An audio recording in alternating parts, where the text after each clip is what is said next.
Welcome to a new video, and today we are going to be talking about a weird lifestyle that I don't understand, and that is the lifestyle of living a lie.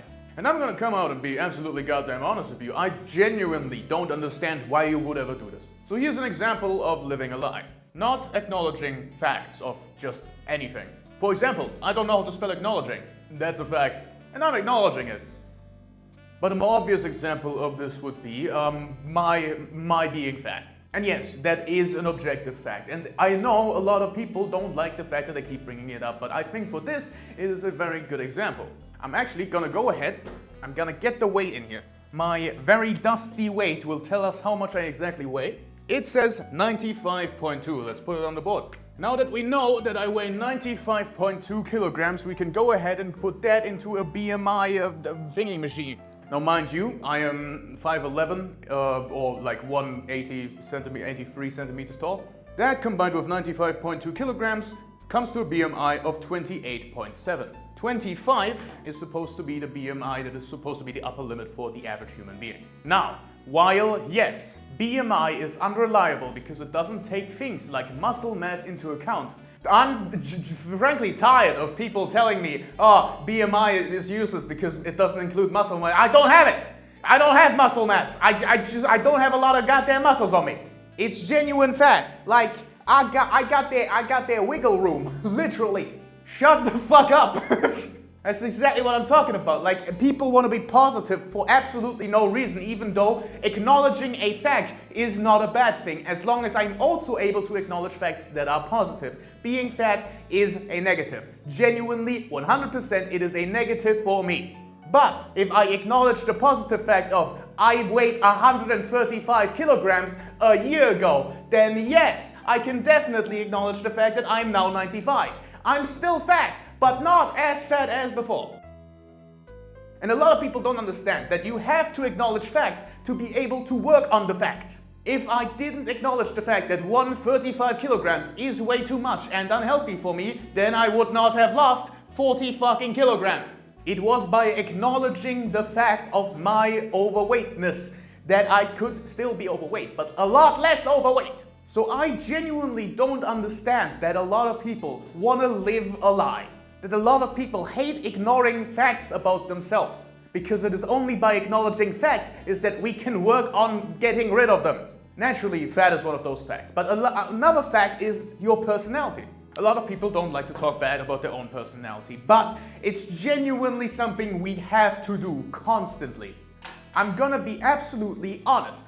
In like a year ago, like genuinely a little over a year ago when I was 17, I was insufferable. My day-to-day personality was terrible. And it is only by realizing that it was terrible, genuinely disgusting, is that I was able to move on from it. A more obvious example of a person, living a lie and not acknowledging their own personality is Jason, also known as Pirate Software. He recently had an interview with a very well-known psychologist in the gaming space, and that guy was trying to tell Jason that he is narcissistic, the whole interview. He wasn't trying to exactly tell him, but he was alluding to it the whole time, and Jason just did not pick up on that. Another perfect example of lying to yourself for absolutely no reason. It genuinely just hurts you.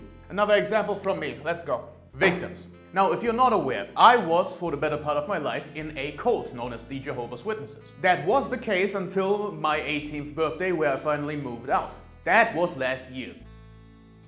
However, in that time where I was in the cult, I was doing missionary missions. Meaning that I was sent out house to house to convert people into the cult. And on multiple occasions, that worked. Up until my escape, multiple people that were still attending the Jehovah's Witnesses are people that directly or indirectly went in there because of me. And they are, in a technicality, my victims. Now there's some wiggle room there to think about who the real perpetrator is. Was I just following orders? But if I know anything about my German heritage, is that following orders is not a nice enough excuse.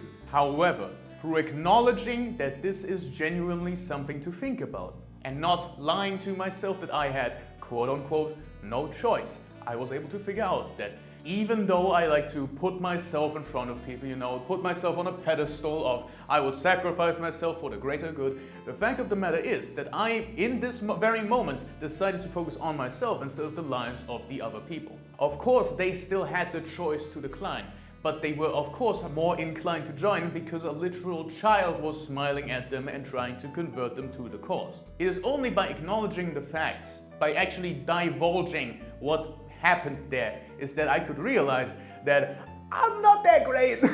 I didn't sacrifice myself in a flashy way. Would it actually have done anything? I don't know. But I did decide to do as I did. And the past is the past and cannot be changed. So why wallow in it? Simply acknowledging that it happened and that there is something to be learned from it and something to discover of myself about my past actions is enough for me for now. What thinking about your current actions and past actions and current circumstance and past circumstance makes you do is it lets you actually think. If you acknowledge your past, if you acknowledge yourself, if you acknowledge your faults, if you acknowledge your problems, your past faults, your past problems, then you can actively learn to appreciate your current self and learn to appreciate what you can still change.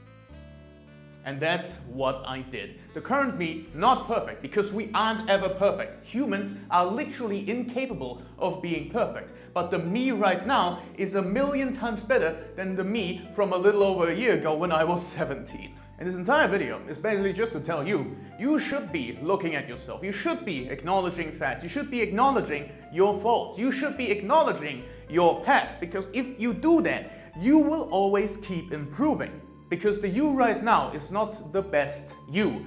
The you on your deathbed should be the best you. Because you should always evolve.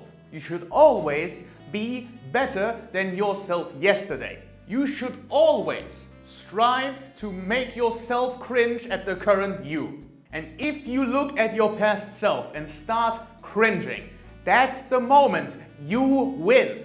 That's the moment you have to work towards. If you look at yourself from 2 years ago and think that is just me but younger, you're doing something wrong.